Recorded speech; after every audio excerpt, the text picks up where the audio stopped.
Bugün burada önemli bir konuyu hakkında sizleri bilgilendirmek amacıyla toplandık. Üremenin korunması konusunda İsrail'den gelen çok değerli bilim adamı Doktor Dror Meirow'la beraberiz. Üremenin korunması çok önemli bir konu. Biliyoruz ki her sene çok sayıda özellikle de genç yaşlarda bayanlar kansere yakalanıyorlar. Eskiden çoğu kanser, özellikle genç yaşlardaki kanserlerde yaşam süreleri çok kısa olduğu için sadece tedavilere odaklanıyordu. Ama biliyoruz ki şu anda yeni tedavilerle yaşam süresi çok uzadı. Bu hastaların birçoğu da önemli kanserlerden kurtulup normal hayat sürebiliyorlar. Ancak burada problem şu ki bu kanser tedavilerinde kullanılan tedaviler, kemoterapetikler, radyoterapi tedavileri kalıcı olarak yumurtalıklarda hasar yaratıp bu bayanların, kız çocuklarının ileriki doğurganlığını etkiliyorlar ve hatta onların bazen erken menopoza girmesini ve doğurganlıklarını kaybetmesine neden olabiliyorlar. Dolayısıyla bu tedavileri görmeye potansiyeli olan hastalarda üremeyi biz daha sonra nasıl koruyabiliriz, nasıl üreme yaşlarını uzatabiliriz? Bunlarla ilgili birçok çalışmalar yapılıyor ve birçok başarılar da elde edildi. Bu konu hakkında Dr. Meirow sizi bilgilendirecek ki kendisi İsrail'de Tel Aviv Üniversitesi'nde Fertility Preservation yani üremeyi koruma enstitüsü laboratuvarı başkanı. Aynı zamanda Dünya Fertiliteyi Koruma Derneği'nin de başkanı. Ben çok mutluyum onunla birlikte bu toplantıyı yapmaktan. Sizlere de çok teşekkür ediyorum. Yes. So, is there questions? Or Yeah, I just please give some brief introduction. Yeah, okay. please. Okay. We talk about fertility preservation. This is our specialty, and this is for this we were invited here to this meeting. And this field is a growing field in reproduction, and it aims to treat children, adolescent, young women and women who are suffering from cancer and are going to receive treatment that will cause a threat, immediate threat on their future fertility. Bugün fertilitenin korunabilirliğinden bahsedeceğim. Bu bizim uzmanlık alanımız ve bu toplantıya çağrılma sebebimiz de budur. Bu alan büyük bir alandır ve hala büyümeye de devam etmektedir. Fertilitenin korunabilmesi çocuklara, ergenlere ve kadınlara, genç kadınlara odaklanmaktadır. Aynı zamanda kanser hastası olan genç kadınlara odak merkezi olarak almaktadır. The field is growing because of the improvement that has happened in oncology. Today, more than 80% of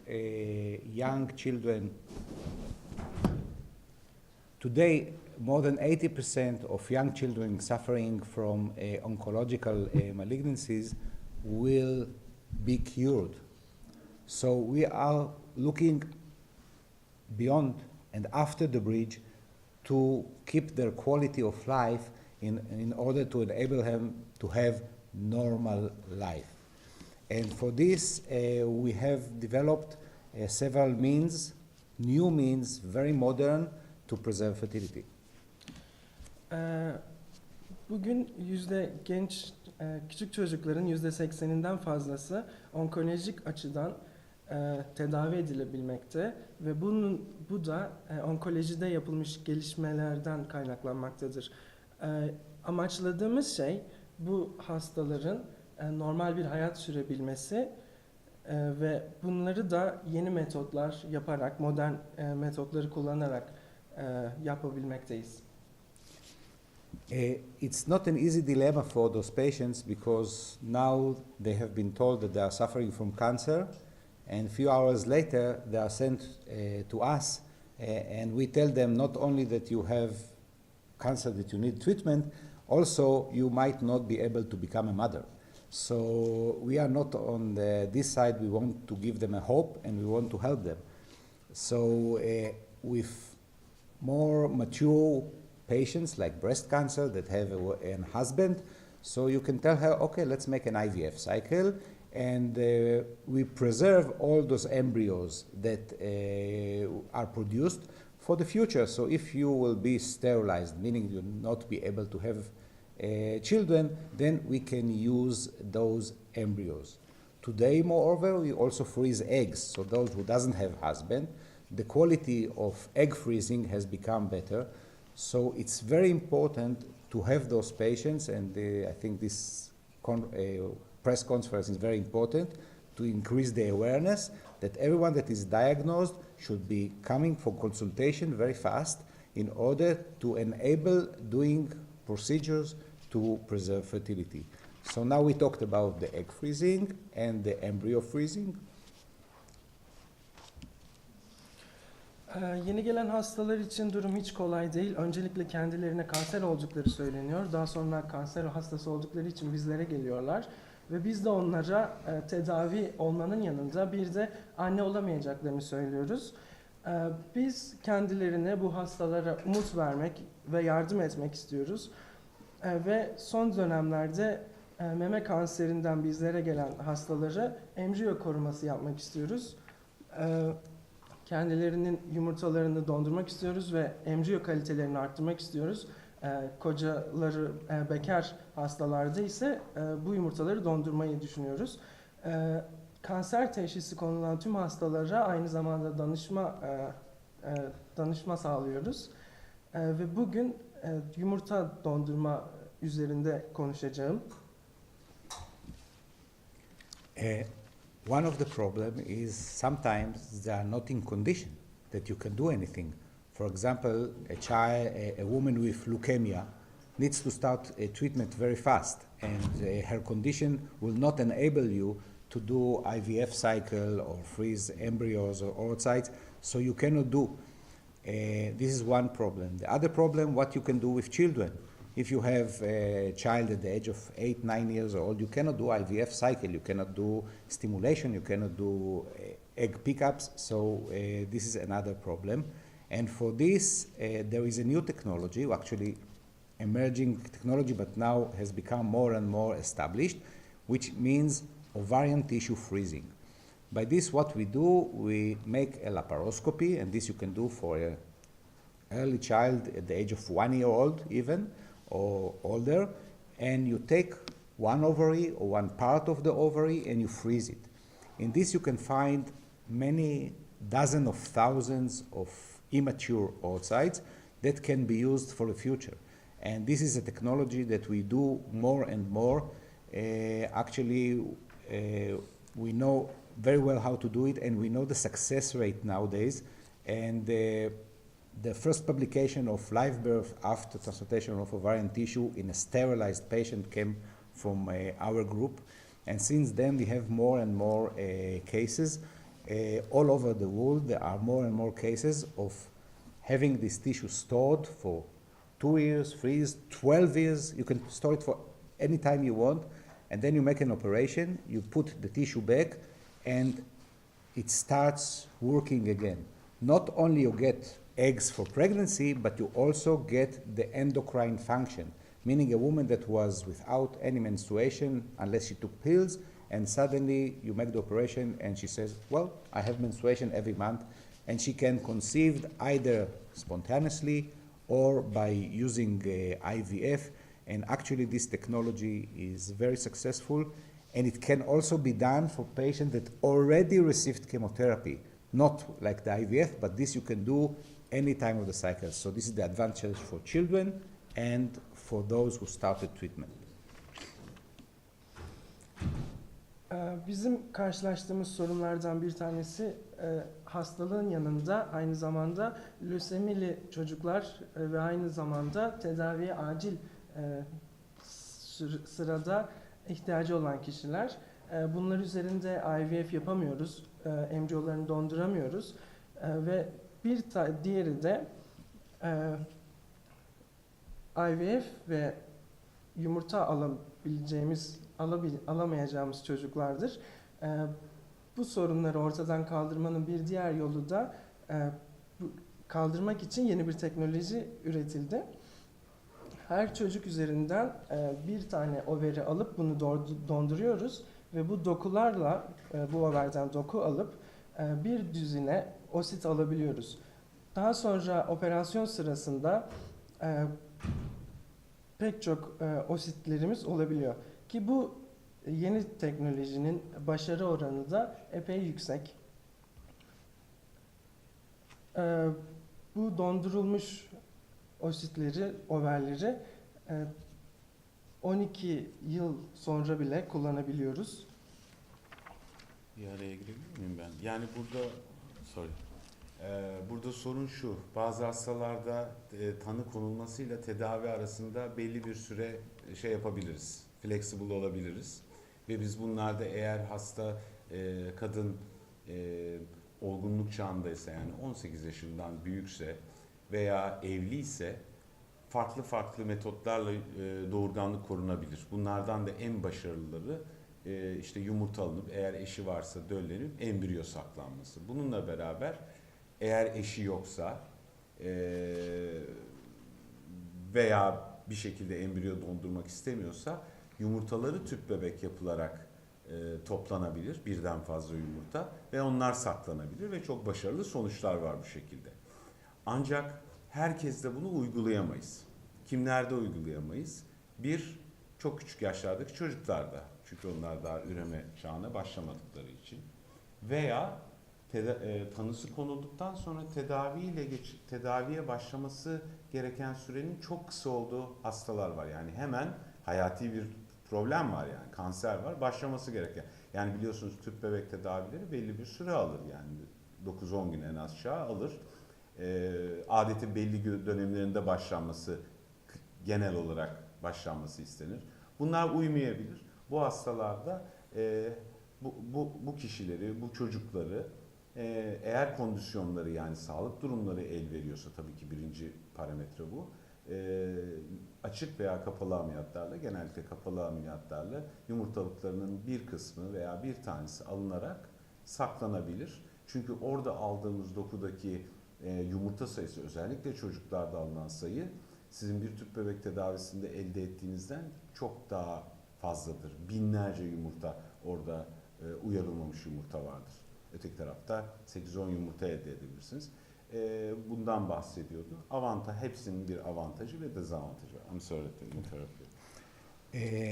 Of course, this is also applied for patients that are going to have radiotherapy. We talked about chemotherapy, but those who will get radiotherapy to the abdomen also can have acute loss of their function.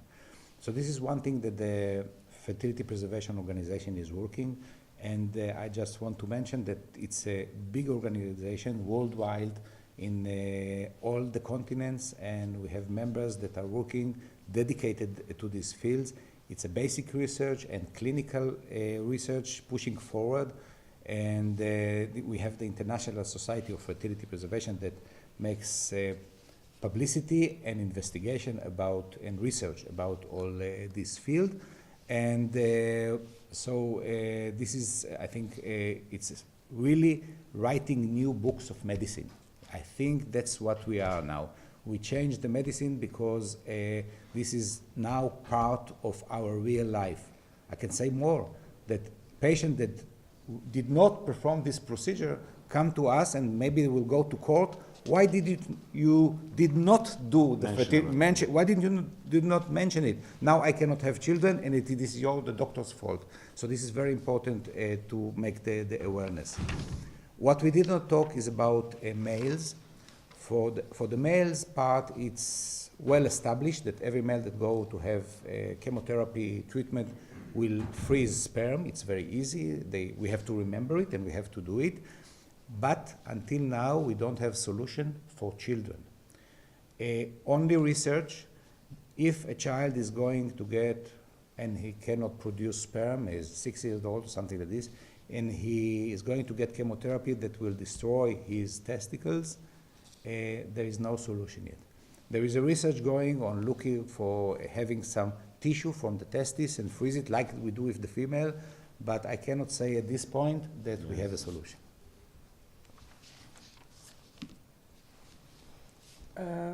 Kemoterapinin yanında tabii ki de radyoterapi gören hastalar için de aynı şekilde tedavi uyguluyoruz.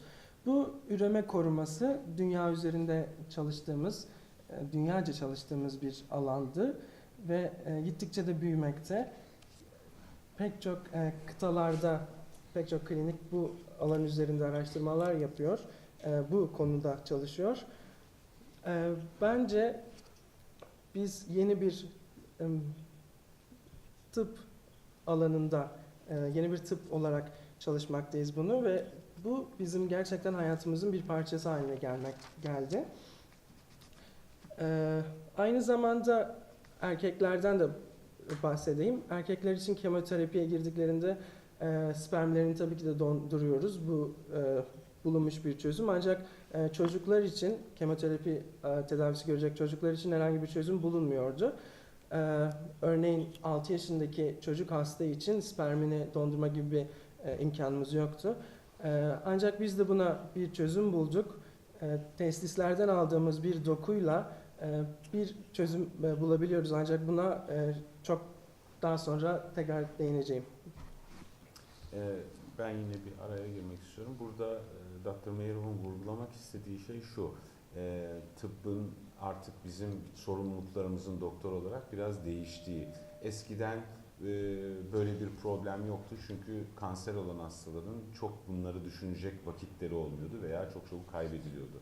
Şimdi bu süre uzadığı için başka problemler, tamam kanserden kurtuluyor ama başka problemler ortaya çıkıyor ve bahsetmek istediği şey şu ki artık bu bir hani tercih, hastaya sunulan bir ya bunu yapsan iyi olur gibi değil, zorunluluk olarak yani hastaya doktorun önermesi, bilgilendirilmesi gereken bir zorunluluk olarak karşımıza çıkıyor. Çünkü artık bunun da çaresi var. Tamam kanserden kurtuldu ama üreme fonksiyonlarını devam ettirmesi de önemli.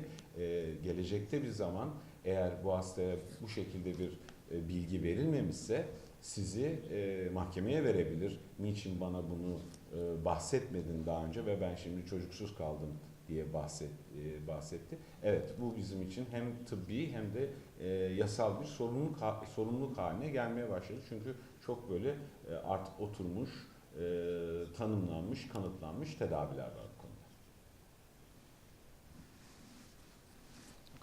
Okay. Soru. Question? Okay. Peki yani şu durumda mesela şu anda 30 yaşında bir kadın çocukluğunda kanser hastası ve uzun süre tedavi gördü, iyileşti. Çocuk sahibi olma olasılığı düşük mü? Would you like to answer this question? Yes, but I don't know the question. yeah, you don't. 30 years old woman, let's say. 10? 30. 30, okay. 30 years old, and she had cancer and cured, and wants to be a mother now. It's been a long time to diagnose the cancer, okay. and now 30. So it's an example. Okay. We have to say two things about this. One, we have to see her condition. This we do with testing all the system of the body, meaning that the heart is okay, the liver is okay, and she can bear a pregnancy. So this is the first thing that one of the things that we check. The second thing is a consultation with the oncologist.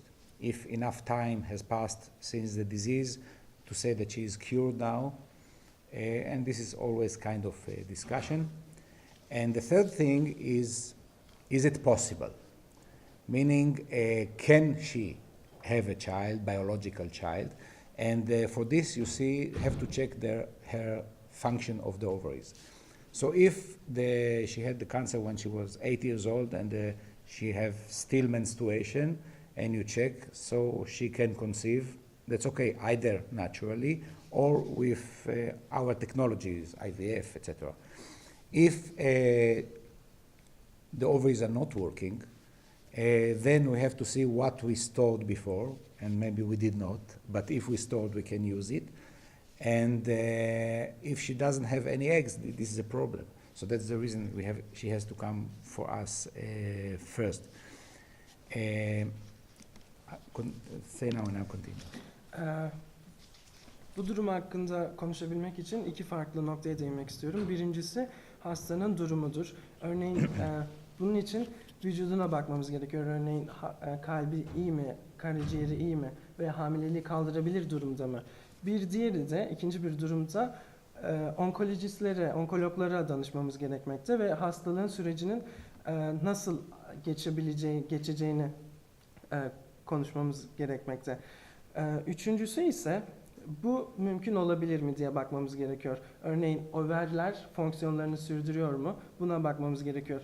Eğer hastanın yumurtaları saklandıysa, alındıysa ve overleri çalışmıyorsa, saklandıysa bu yumurtaları kullanabiliriz. Ancak herhangi bir yumurta bulunmuyorsa bu bizim için bir sorun teşkil ediyor.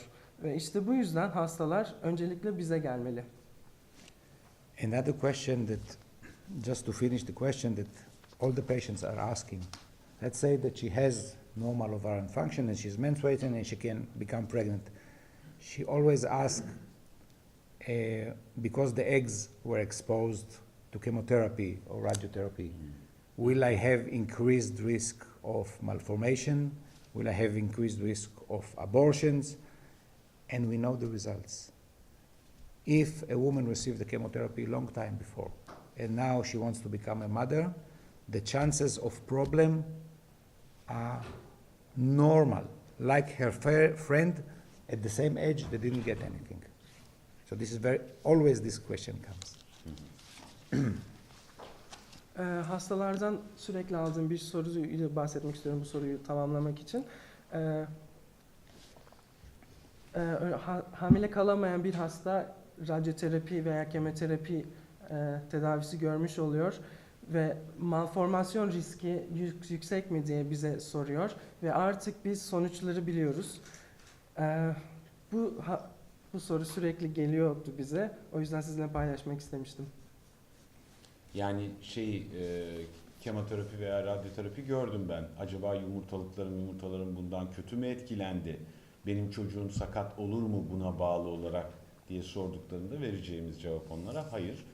Aradan belli bir süreden fazla geçmişse onların çocukları da diğer kişilerin çocukları gibi olacaktır. Bir problem yaşamayacaklardır. Ama burada yani bu toplantının amacı zaten şu. Bu duruma gelmeden onları bilgilendirip o kemoterapi ve radyoterapiyi almadan ne yapabilirler?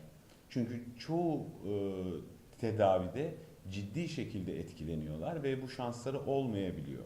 İşte tedavisine göre Doktor Meirow da bu konuda zaten çok çalışmaları olan birisidir. Yani hangi kemoterapitikler ne kadar etkiliyorlar, şansın ne oluyor? Bazılarında çok ciddi risk var, bazılarında daha az risk var. Ona göre tedavilerinizi planlıyorsunuz. Yani buradaki ana amaç bu problem daha oluşmadan o kanser tanısı konduktan tedaviye kadar geçen sürede yapılabilecekler ve bütün hayatını değiştirebilecek şeyler yapılabilir bu dönem.